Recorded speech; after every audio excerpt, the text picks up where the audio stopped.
নমস্কার দর্শক বন্ধুরা, স্বাগত জানাচ্ছি দেবকাহিনীর আরেকটা নতুন পৌরাণিক এপিসোডে।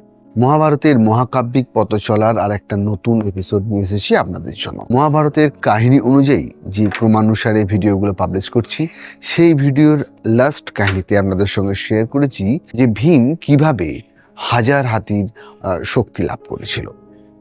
আজকের এই ভিডিওতে আপনাদের শোনাবো কৃপাচার্য, দ্রোণাচার্য, অশ্বত্থামার কাহিনী, কিভাবে তাদের জন্ম হলো।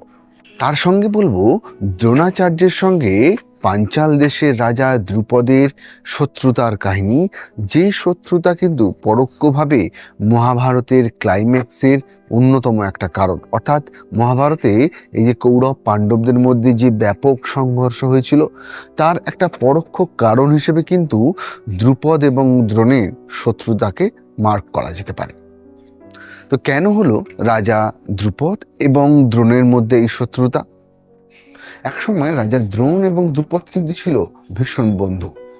তাহলে সেই বন্ধুত্ব কিভাবে শত্রুতায় পরিণত হলো, সেসব কাহিনী থাকছে আজকে এই এপিসোডে।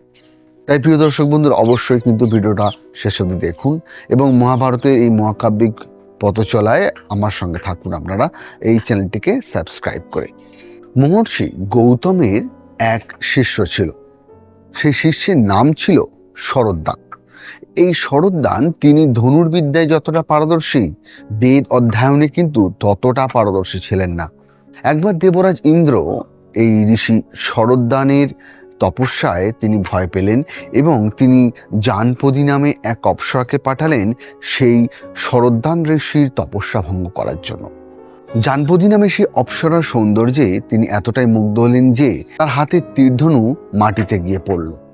আর সেই অপ্সরাকে দেখে তিনি তাকে কামনা করলেন এবং তার শরীর থেকে বীর্য নির্গত হলো। এই বীর্য যখন মাটিতে পড়ে থাকা তীরের ফলার ওপর গিয়ে পড়ল, তখন সেটি দুটো টুকরো হয়। সেই দুই টুকরো থেকে এক পুত্র এবং এক কন্যার জন্ম নেয়। পরে রাজা শান্তনু সেই বালক এবং বালিকাকে নিয়ে আসেন হস্তিনাপুরে এবং সেখানে নিজের পুত্রকন্যার মতো স্নেহ দিয়ে বড় করতে থাকেন। সেই পুত্রের নাম তিনি দেন কৃপ এবং কন্যার নাম তিনি দেন কৃপি।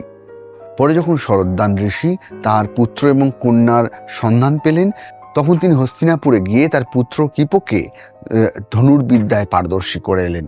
ওদিকে ঋষি ভরদ্বাজ তিনি এক অপ্সরাকে দেখে তার শরীর থেকে বীর্য নির্গত হয়েছিল। সেই অপ্সরার নাম ছিল ঘৃতাজি।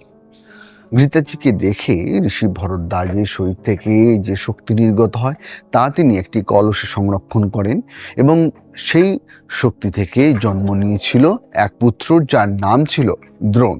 দ্রোণ ঋষি অগ্নিবেশ্বর কাছে তিনি অস্ত্রবিদ্যায় পারদর্শী হয়েছিলেন। ঋষি ভরদ্বাজের এক বন্ধু ছিলেন, তিনি ছিলেন পাঞ্চাল দেশের রাজা পৃষৎ। পাঞ্চাল দেশের রাজা পৃষৎ তার বন্ধু ভরদ্বাজ ঋষির কাছে পাঠালেন তার পুত্র দ্রুপদকে। ছোট থেকেই দ্রুপদ এবং দ্রোণ তারা ভরদ্বাজ ঋষির আশ্রমে একসঙ্গে বড় হতে থাকেন এবং একসঙ্গে বিদ্যা লাভ করতে থাকেন। ভরদ্বাজ ঋষির পুত্র দ্রোণাচার্যের সঙ্গে বিবাহ হয়েছিল কৃপাচার্যের বোন কৃপি। একবার দ্রোণ শুনলেন যে পরশুরাম তিনি তার সমস্ত সম্পদ ব্রাহ্মণদের দান করতে চান। এই খবর শুনে তিনি গেলেন মহেন্দ্র পর্বতে পরশুরামের কাছে। কিন্তু পরশুরাম তাকে বললেন তার যা কিছু সম্পদ ছিল সবকিছুই তিনি অলরেডি ব্রাহ্মণদের দান করে দিয়েছেন, তার কাছে দান করার মতো আর কিছুই নেই। তখন দ্রোণাচার্য বললেন যে যদি আপনি সত্যি দান করতে চান তাহলে আপনার কাছে যা অস্ত্রশস্ত্র আছে সেগুলো আমায় দান করুন এবং সেগুলো প্রয়োগ বিধিও আমাকে শিখিয়ে দিন। দ্রোণের এই কথা শুনে পরশুরাম তার সমস্ত অস্ত্র দ্রোণকে দান করলেন এবং তাদের প্রয়োগ বিধি সবকিছুই শেখালেন দ্রোণকে। এর ফলে দ্রোণ হয়ে উঠলেন পৃথিবীর সর্বশ্রেষ্ঠ অস্ত্রবিদ। এর ফলে বলি, একসময় বাল্যবন্ধু রাজা দ্রুপদ এবং দ্রোণ তারা কিভাবে পরস্পরের শত্রু হয়ে উঠল।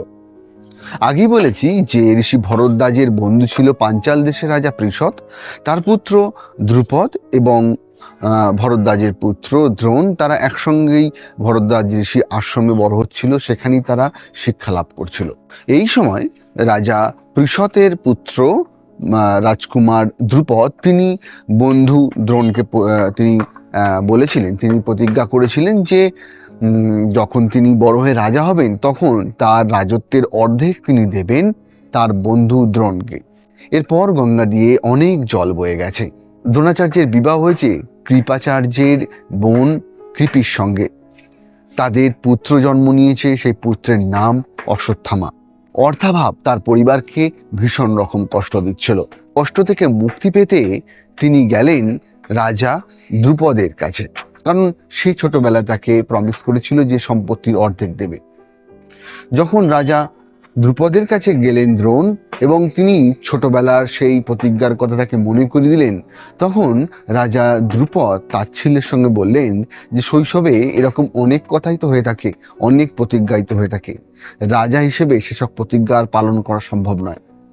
ছোটবেলার বন্ধু প্রাণসখা দ্রুপদের মুখে এমন কঠিন শব্দ শুনে অপমানিত হয়ে তার রাজসভা থেকে বেরিয়ে এলেন দ্রোণ। মনে মনে শপথ নিলেন তার এই অপমানের অবশ্যই বদলা তিনি নেবেন।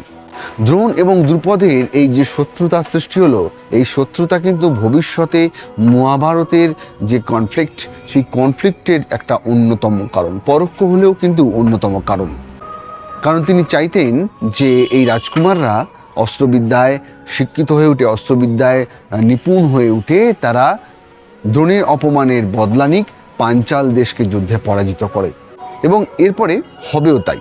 হস্তিনাপুরের রাজকুমাররা তারা পাঞ্চাল দেশকে আক্রমণ করে সেখানকার রাজাকে পরাজিত করবেন।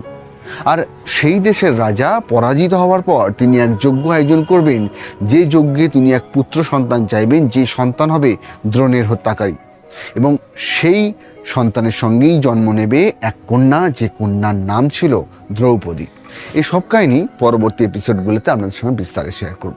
আজকের ভিডিওটা এই পর্যন্তই। কেমন লাগলো বন্ধুরা অবশ্যই নিচের কমেন্টে লিখে জানান। এর পরের এপিসোডে আপনাদের বলবো দ্রোণাচার্য কিভাবে হস্তিনাপুরে এলেন এবং সেখানে পাণ্ডব এবং কৌরব রাজকুমারদের শিক্ষাগুরু হিসেবে নিযুক্ত হলেন। তাই প্রিয় দর্শক বন্ধুরা অবশ্যই মহাভারতের এই এপিসোডগুলো আপনারা দেখতে থাকুন এবং দেখার জন্য কিন্তু এই চ্যানেলটাকে সাবস্ক্রাইব করে রাখতে হবে। আর এরকম পৌরাণিক কাহিনীর সঙ্গে সঙ্গে বিভিন্ন পুরানো মন্দিরের ভ্লগ দেখার জন্যও কিন্তু এই চ্যানেলটাকে ফলো করে রাখুন। দেখা হচ্ছে আগামী দিনে নতুন একটা ভিডিও নিয়ে।